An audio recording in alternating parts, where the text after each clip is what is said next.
모시합시다.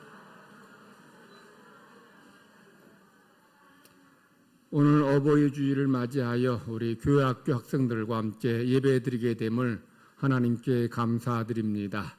우리 아이들 어린데도 이 강단에서 이 구약의 말씀, 신약의 말씀 잘 낭독하죠. 낭독자를 여기 성도들 여기 올라서시면 다리가 후들거려가지고 기도할 때 아주 애먹는 분들 많이 계셔요. 근데 아이들 아주 침착하게 말씀도 잘 읽고 우리 상은이는 또 기도도 얼마나 은혜롭게 잘하는지 모릅니다. 우리 하나님의 자녀들이 말씀 안에서 믿음 안에서 잘 자라서 하나님이 기뻐하시는 또 하나님이 사랑하시는 하나님이 크게 쓰시는 그런 믿음의 사람이 되도록 더 많이 기도해 주시고 또 이 말씀으로 잘 양육하시기를 바랍니다. 시트콤 PD 그리고 영화 감독으로 이름을 알린 윤학열 감독이 영화를 통해서 인권 문제를 널리 알리기도 했고 그리고 그 젊은이들에게 복음으로 이끄는 그런 아주 훌륭한 일을 하고 있었습니다. 그건 참 신실한 그리스도인인데 그런데 이제 윤학열이 어릴 때 아버지에게 받은 상처를 간증할 때마다 털어놓았어요. 어쩐 일인지 윤학열의 아버지는 늘 장기 출장이었어요. 늘 집에 안 계셨습니다. 가끔 집에 오시는데 가끔 집에 오면 그때는 아들을 볼 때마다 호통을 치고 야단을 치는 거예요. 저놈의 자식은 왜 저 모양이야? 하고 만날 때마다 호통을 치니까 이 윤학열은 아버지 앞에만 서면 주눅이 들고 실수를 하는 거예요. 자존감이 떨어지고 말까지 심하게 더듬었습니다. 아버지가 두려우니까 말도 잘 안 나오는 거예요. 그리고 심지어 목류병까지 앓았어요. 어릴 때는 아버지가 왜 나를 이렇게 미워하고 싫어하는지 이유를 몰랐는데 중학생이 되어서야 그 이유를 알게 되었어요. 그 이유가 뭔가 하니 아버지는 유부남이었는데 처녀였던 엄마를 속여가지고 총각이라고 속여가지고 살림을 차렸어요. 그 사이에 태어난 자식이 바로 이 윤학열인 거죠. 그러니까 이 아버지는 윤학열이 자신의 치부, 부끄러움으로 생각하고서 볼 때마다 야단치고 혼을 낸 겁니다. 그러니까 자신의 출생의 비밀을 알게 된 윤학열은 아버지 그리고 어머니를 저주했습니다. 내가 반드시 크면 복수할 거야 하고 어릴 때부터 그냥 이렇게 복수를 다짐했어요. 그러면서도 아버지의 사랑이 그리워서 아버지가 나를 좀 안아주지 않을까 그렇게 기다리기도 했고 어쩌다 아버지랑 이렇게 좀 살갗이 닿기라도 하면 그 포근함을 잊지 못해서 아버지를 미워하면서도 그리워하는 이런 서로 다른 두 가지 감정을 가지고서 자랐어요. 윤학열이 아버지에게 받은 상처가 윤학열 감독만의 그런 상처는 아닐 거예요. 이 땅에 많은 자녀들이 어머니에게 또 아버지에게 상처를 받고 부모에게 상처받고 자라기도 합니다. 그런데 그 어릴 때 부모에게 받은 상처가 잘 치유된 경우도 있지만 어떤 경우는 부모에게 받은 상처가 치유되지 않고 장성해서 남편 되고 아내가 됨으로 아버지가 됨으로 인해서 아내에게 상처를 주는 남편, 자식에게 상처를 대물림하는 그런 아버지가 얼마나 많은지 몰라요.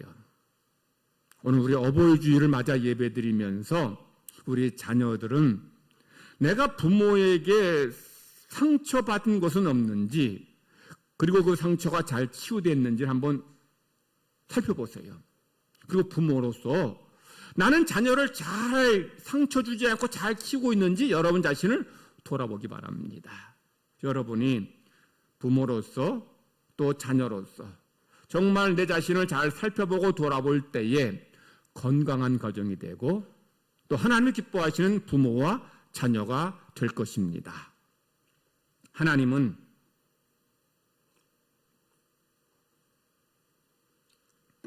다섯 번째 계명에서 부모를 공경하라고 말씀하셔요. 부모를 공경하면 하나님이 장수, 오래 사는 복을 주시겠다는 거예요. 요즘 우리 한국인의 평균 수명이 80세가 넘습니다. 장수하는 거예요. 우리 역사상 가장 오래 살아요. 그래서 오래 사는 것을 이게 얼마나 귀한 줄 모르는 분들이 많이 계셔요. 근데 이 성경을 보면 역대 왕들이 나오는데 역대 왕들 중에서 50살 넘게 사는 왕들이 몇 명 없습니다. 왕들 중에서 시스기야 왕은 죽을 병에 걸렸다가 하나님께 기도해서 15년 생명을 연장받아서 몇 살까지 살았어요? 54살까지 살았어요. 15년 연장 받았는데도 54살밖에 살지 못했어요. 그러니까 많은 왕들이 40대 죽고 30대 죽고 20대 죽기도 했어요. 제가 여기 지금 예배드리면서 보니까 여러분들 만약에 조선시대에 살았다면, 조선시대 평균 수명이었다면 우리 결혼하지 않은 자녀들, 학생들 빼고 여기 살아계신 분들 10명도 안 돼요. 다 돌아가셨어요. 저를 포함해서. 물론 옛날에도 오래 사신 분 계시죠. 그런데 평균 수명이 조선시대 40세였어요.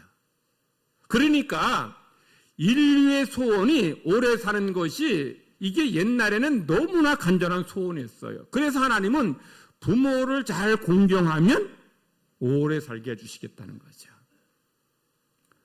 우리 오늘 준성이가 신약의 말씀 잘 읽었는데 신약의 말씀에는 하나님께서 부모를 공경하고 부모에게 순종하는 자에게 오래 사는 이 복 말고 또 한 가지 복을 말씀해 주셨어요. 그게 뭔가 하면 잘 되는 복입니다.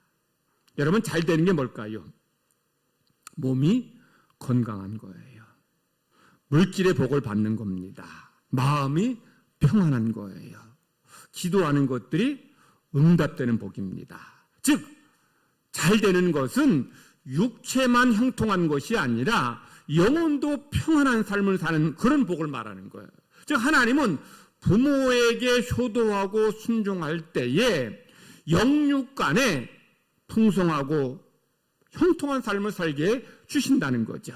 그러므로 우리 잘 되기를 바라고 또 장수하기를 원하는 성도들은 부모를 잘 공경하고 부모에게 순종하기를 바랍니다. 오늘 우리 주신 말씀은 예수님 가족이 6월절에 예루살렘에 제사하러 올라갔다가 내려올 때의 그 일을 말씀하고 있어요. 예수님의 가족이 예루살렘에 올라가서 이제 제사 드리고 예배 드리고 이제 고향 나사렛으로 이제 돌아가는데, 근데 그때 예수님이 부모와 함께 나사렛으로 가지 않고 예루살렘에 그냥 남아 있었어요. 근데 부모는 그것을 모르고 있는 거예요. 우리 44절 말씀을 보면 마리아와 요셉은 예수님이 그 무리들 중에 형제들 중에 같이 있는 줄 알고 하루 길을 갔다가 하루 지난 다음에 형제들 중에 친척들 중에 예수님을 찾았는데 예수님이 없는 거예요. 성도들은 아니 어떻게 부모가 자기 자식이 곁에 있는지 없는지 하루 동안 모르느냐, 그게 말이 되냐라고 생각할지 모르겠습니다. 요즘 생각으로는 충분히 그럴 수 있어요. 요즘 핵가족 문화로 볼 때에 자식이 곁에 있는지 없는지 어떻게 하루 동안 모르느냐라고 이해 안 된다고 생각할지 모르는데 당시에는 그랬어요. 왜냐하면 당시에 예루살렘에 갈 때에는 예수님 부모님 마리아 요셉 가족만 간 게 아니고 요셉의 친척들도 다 갔어요. 또 나사렛에서 마을 사람들 다 같이 갔습니다. 그러니 부모도 어른들끼리 이렇게 같이 움직이기도 했지만 아이들은 아이들끼리 같이 예수님 또래의 사촌 또는 예수님보다 나이가 많거나 어린 형 동생들하고 같이 가기도 하고 마을에 있는 이런 형 동생들 같이 이렇게 어울려 간 거예요. 그러니까 수십 명이 이렇게 같이 어울려 갔으니까 당연히 그 중에 있는 줄 안 거죠. 이번에 쉐마 학당 가서 보니까 부모들은 뭐 식당에서 음식 준비하고 뭐 이것저것 준비하는 애들은 애들끼리 놀고 있어요.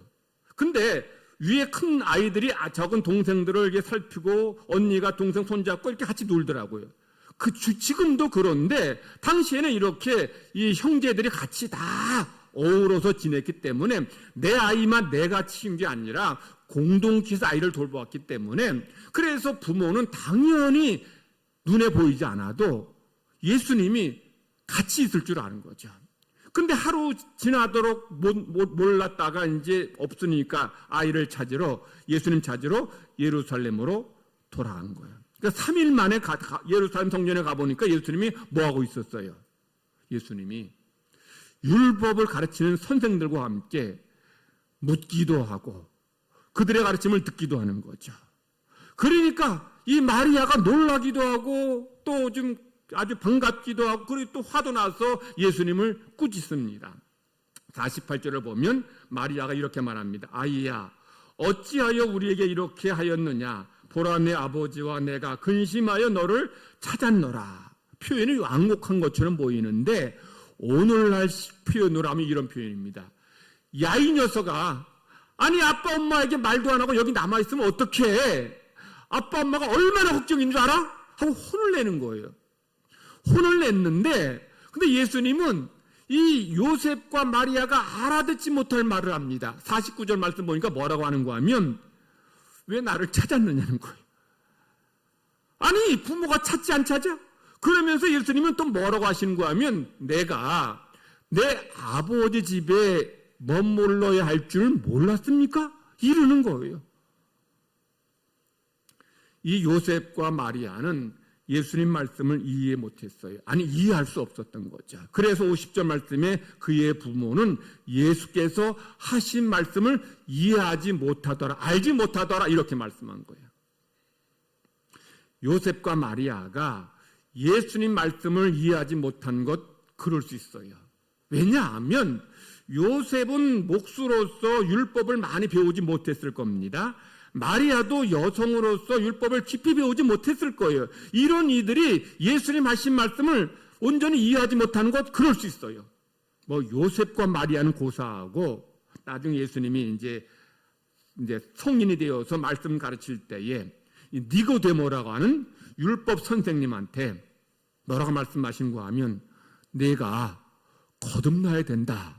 그러니까 이 니고데모가 뭐라고 대답합니까? 아니 선생님, 제가 이렇게 덩치가 큰데 제가 다시 엄마의 뱃속에 들어갔다가 다시 나오란 얘기입니까? 이렇게 얘기했어요.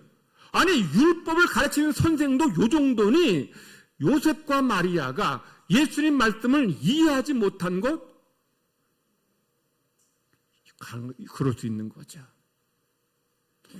부모 자식 간에 서로 이렇게 이해하지 못하는 것이 요셉과 마리아 또 예수님만의 관계만은 아니에요.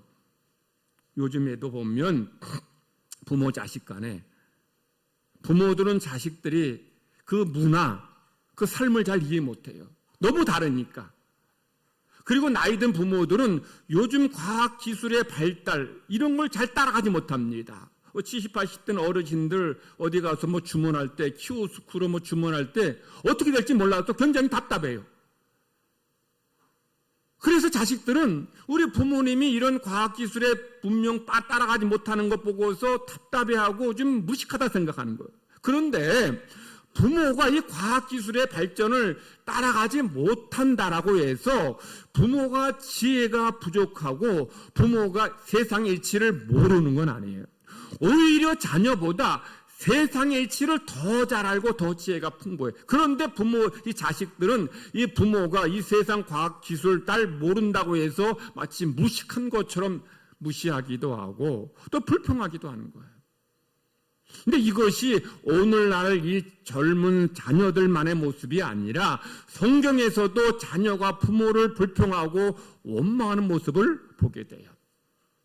사실 구약 시대에는 예수님 당시에도 마찬가지겠지만 부모의 권위가 살아있었어요. 그래서 자녀들은 부모의 권위를 인정하고 부모에게 순종합니다.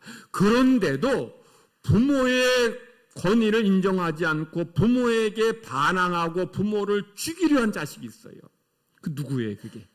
오늘 당연히가 읽은 구약의 말씀, 다윗의 아들 압살롬입니다. 다윗의 아들 압살롬은 아버지를 죽이려 했고 아버지의 왕권을 빼앗으려고 반역을 했어요. 여러분, 왜 압살롬이 아버지 왕권을 빼앗고 아버지를 죽이려 했을까요? 왜 아버지에게 반역했을까요? 두 가지 이유가 있어요. 첫 번째, 압살롬이 악했기 때문입니다. 악해서 이런 못된 짓을 한 거예요. 두 번째 이유가 있습니다. 압살롬 입장을 이해하게 되면 압살롬이 아버지에게 상처가 있기 때문에요. 압살롬이 아버지에게 어떤 상처가 있었을까요? 다윗에게는 아내가 많습니다. 아내가 많고 자식들도 당연히 많죠. 근데 이 자식들은 아버지는 같지만 어머니는 다 다릅니다. 그러니까 자식들 간의 관계가 좀 이렇게 한 어머니 사이에 태어난 자식들처럼 그렇게 사이좋지 않을 수 있어요. 그런데 문제는 다윗의 큰아들인 암논이라는 아들이 압살롬의 누이인 다말을 좋아해가지고 억지로 겁탈했어요. 그런데 이런 큰 죄를 범했으면 아버지가 다윗이 암논을 혼을 내고 벌을 주어야 돼요. 그런데 다윗은 화만 냈지 아들 암논을 벌 주지 않았습니다. 이것이 압살롬에게 상처가 된 거예요. 여러분, 처녀가 이 자기 배다른 오빠한테 이렇게 겁탈당한 것은 마치 이 다말을 죽인 것 같은 그런 고통이고 아픔입니다. 그러면 아버지가 그 아들을 벌을 줘야 돼요. 아버지가 이 암논을 벌 준다고 해서 압살롬과 다말의 상처가 치유되는 건 아니에요. 사라지는 건 아닙니다. 그런데 그렇게라도 하면 좀 억울한 게 좀 누그러지고 좀 풀리죠. 그런데 아버지는 혼내지 않고 그냥 화만 내고 벌 주지 않습니다. 그래서 아들 압살롬이 아버지에게 상처받아서 아버지에 대한 원망을 키워나가요. 그러다가 결국 이제 음모를 꾸면서 우리 구약의 말씀처럼 잔치를 벌였다가 암논을 죽입니다. 죽이고 이제 아버지한테 이제 맞아 죽을 것 같으니까 이제 자기 외할아버지 나라로 도망갑니다. 도망가고 이제 몇 년 지난 다음에 이제 다윗이 이제 아들을 이제 보고 싶기도 하고 그립길에서 오라고 불러요. 부르면 아버지가 어떻게 됩니까? 비록 아들이 못된 짓을 저질렀지만 그래도 지도 괴로웠겠지 생각하고서 그를 맞아주고 안아주어야 돼요. 아버지가 압살롬을 다시 고국으로 이스라엘로 돌아오게 했다는 것은 아들을 용서했다는 뜻일 겁니다. 혹 다윗은 아들을 용서하는 마음이 없었을지라도 압살롬은 아버지가 나를 돌아오게 했다는 것은 나를 용서하는 거야, 이렇게 생각했을 거예요. 그렇다면 아버지는 그 아들을 이렇게 품어주고 고생했다 하고 그렇게 용서해 주어야죠. 그러면 이 압살롬도 아버지께 제가 정말 죽을 죄를 졌습니다, 회개했을 거예요. 그런데 아버지는 그 아들을 2년 동안 왔는데도 보지도 않습니다. 가서 근신하라는 거죠. 몇 년 만에 돌아온 아들을 보지도 않고 집에 가서 근신하고 있으라는 거예요. 그러니 압살롬은 아니 이럴 거면 뭐하러 나를 고국으로 돌아오겠냐면서 아버지에 대한 원망을 키워나가요. 그러다가 음모를 꾸미고 결국 아버지에게 반역합니다. 아버지 왕자를 빼앗아요. 아버지 아내들을 범합니다. 아버지를 죽이려 해요. 압살롬이 이렇게 아버지를 죽이려 하고 왕위를 빼앗고 이렇게 큰 죄 범한 데에는 압살롬이 아버지가 받은 상처가 있기 때문에 두 가지. 하나는 자기 여동생, 그렇게 정말 사랑하는 여동생이 겁탈당했는데 그 암논을 벌 주지 않은 것 때문에 상처가 된 거고, 또 하나는 자기가 그런 몇 년 만에 고국으로 돌아왔는데 그런 자기를 이렇게 냉대하고 차갑게 대한 것 때문에 아버지에 대한 상처가 있는 거예요. 여러분, 제가 지금 압살롬 잘했다 이 말 하는 게 아니에요. 자기 입장에서 받은 상처를 말씀드리는 거예요. 그래서 아버지를 죽이려 했고 왕권을 빼앗았고 이런 큰 죄와 잘못을 범한 거예요. 그런데 압살롬의 이런 음모는, 반역은 실패합니다. 그리고 압살롬은 죽임당해요. 사실 거의 반역에 성공하고 다윗이 죽을 뻔했어요. 하나님이 막아주시지 않았으면 다윗 끝났습니다. 압살롬의 반역에 실패하고 압살롬이 죽임당한 것은 아무리 아버지가 자식에게 상처 주고 잘못했을지라도 그렇다고 해서 자식이 아버지에게 반역하고 아버지를 죽이려 하는 이런 패륜은 절대 하나님 용납할 수 없다는 거죠. 왜냐하면 아버지도 연약한 존재이기에 부족하기 때문에 그도 상처가 있고 그에게 실수가 있기 때문에 실수할 수 있어요. 그런데 그 아버지가 내게 상처 줬다고 그 아버지를 이렇게 원망하고 불평하고 아버지 죽이라는 것은 결코 하나님께서 허락하시지 않는, 하나님께서 미워하시는 이런 죄라는 거죠. 그래서 바울 사도는 에베소 교회 보낸 편지에서 자녀들이 부모에게 부모 공경의 한계를 이렇게 얘기합니다. 자녀들아, 너희 부모를 어떻게 주 안에서 순종하라. 자녀들의 부모 공경의 한계가 어디에? 주님 안에서. 그러니까 주님 안에서. 이 안이라는 이 헬라어, 전치사 헬라어는 어떤 뜻인가 하면 소개라는 의미도 있지만은 무엇에 힘으로라는 뜻이에요. 즉 자녀들은 주님이 주시는 힘으로 부모에게 순종하라는 거예요. 그런데 자녀는 부모에게 받은 상처가 있어서 순종하기 어려워요. 내 힘으로 순종이 잘 안 돼요. 그런데 주님이 주신 힘으로, 주님이 주시는 은혜로 부모에게 순종하라는 거예요. 주님은 부모에게 순종하라고 말씀하신 것만이 아니라 원수까지 용서하라 하셔요. 여러분, 원수 어떻게 용서가 가능합니까? 원수 어떻게 사랑이 가능합니까? 내 힘으로는 안 되죠. 하나님 주신 힘으로 할 수 있다는 거예요. 그래서 내 부모에게 순종하라. 부모에게 상처가 있고 부모에게 아픔이 있다 할지라도 그 부모에게 순종하고 부모를 공경하라는 거예요. 다시 예수님께 돌아옵시다. 자, 예수님, 육신의 부모는 하나님 뜻을 알지 못해서 지금 꾸짖습니다. 너 왜 여기 있었어? 하면서 꾸짖어요. 그러나 육신의 아버지, 어머니가 답답했을 거예요. 하나님 뜻도 모른다고 저렇게 하신다고 불평할 수 있었을 거예요. 그런데 예수님은 성경 보면 뭐라고 하면 51절에 부모에게 순종하며 받드시더라. 예수님은 어렸지만, 그래서 부모가 하나님 뜻을 알지도 못하면서 예수님을 책망하고 꾸짖을 때에 그럼에도 불구하고 그 부모에게 순종했습니다. 순종하고 부모와 함께 나사렛으로 같이 내려갔어요.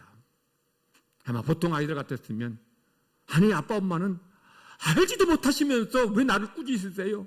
내가 하나님의 아들인 거 모르면 가만히 계시든지 두 분이나 올라가시지 왜 나에게 이렇게 뭐라 하시냐고.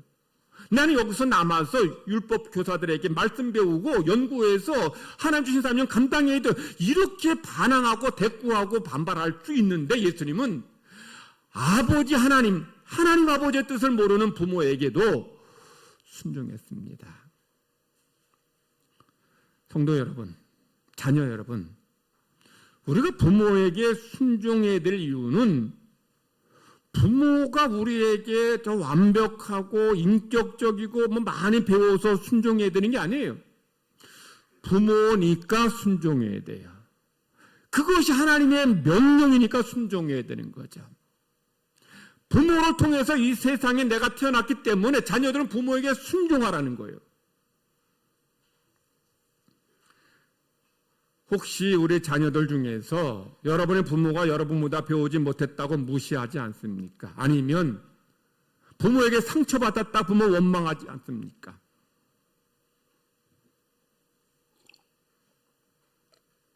제가 앞에서 윤학열 감독이 아버지에게 상처받은 이야기를 했습니다.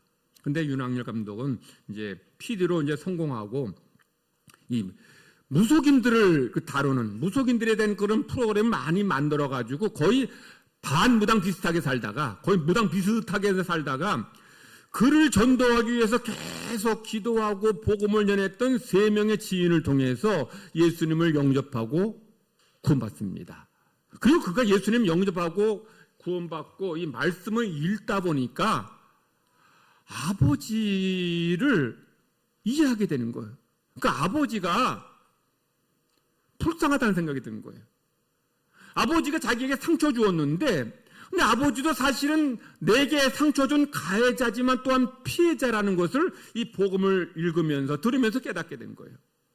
아버지도 이 전쟁을 겪으면서 이 고난의 치인 가운데 그렇게 상처를 입고서 자식에게 이렇게 상처를 준 것을 깨닫게 되니까 아버지가 불쌍한 거예요. 그래서 아버지를 전도하기 위해 자기 집에 모시고 와서 매일 가정 예배 드립니다. 병석에 누워 계신 아버지에게 성경을 매일 읽어드리고 성경 말씀을 잘 설명해드리고 아버지 구원 얻게 해달라고 매일같이 기도했어요. 그리고 그 아버지는 이런 아들의 기도와 정말 이런 사랑으로 예수님 영접하고 인정합니다. 윤학열이 자기에게 상처 준 아버지를 용서할 수 있었던 이유는 온전하신 하나님의 사랑을 깨달았기 때문이죠. 하나님의 무한한 사랑을 받은 그걸 깨달은 윤학열은 아버지도 불쌍한 희생자라는 걸 깨닫게 될 때 아버지를 이해하게 되고 용서하게 되고 그리고 아버지가 구원받도록 그렇게 사랑으로 잘 봉양했습니다. 부모 공경 내 힘으로가 아니라 하나님의 은혜로 가능합니다. 하나님께서 나를 사랑하신 그 사랑, 나를 용서하시고 품어주신 그 사랑을 우리가 기억할 때에 우리 부모를 이해하게 되고 부모를 품게 되고 부모를 사랑할 수 있게 되는 거예요. 그래서 주님은 우리에게 내 부모를 주 안에서 순종하라라고 말씀하십니다. 오늘 어버이 주일을 맞이해서 자녀인 성도들은 부모를 공경하고 순종하고 있습니까? 아니면 혹시 부모에게 받은 상처 때문에 원망하고 불평합니까? 우리 넷플릭스라는 그런 그 방송사에서 폭삭 속았수다라는 그런 드라마를 방송했는데 가정이 붕괴돼 가고 있고 부부 간의 관계가 정말 사랑이 식어져 가고 있고 부모 자녀 간의 관계가 깨지는 이런 시대에 보면 정말 좋을 만한 감동적인 드라마예요. 제가 그 드라마 보면서 오늘 이 어버이 주일에 딱 맞는 그런 대사가 생각이 났어요. 어떤 대사가 있는가 하면 부모는 자식에게 못해준 것이 한이 되고 자녀는 부모가 자기한테 못해준 것이 원망이 된다. 너무 부모 자식 간의 관계를 정확하게 아주 지적한 대사예요. 모든 부모들 내가 상처받아서 내게 상처 있어서 원치 않은데 자녀 사랑하는데도 자녀 상처 줄 때가 있어요.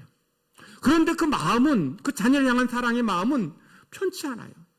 그런데 자녀들은 부모가 그동안 나에게 사랑해주고 잘했던 것은 다 이건 당연한 거고 내게 상처 준 말 한마디 내게 상처 준 행동 하나 그것 가지고 부모 원망하는 그러다가 나중에 자녀 낳고 결혼해서 좀 깨닫고 회개하면 다행인데 그러지도 못하는 자녀들도 얼마나 많은지 몰라요. 그래서 우리 모든 자녀들은 부모의 사랑 이 마음을 기억하고 부모를 사랑하고 공경하고 순종하는 삶을 살기를 바랍니다.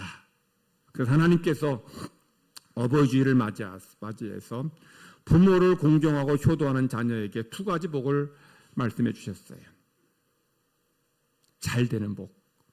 우리 모든 자녀들, 모든 성도들이 영혼이 잘 됨과 같이 범사가 잘 되는 복을 받기를 바랍니다. 부모 순종함으로.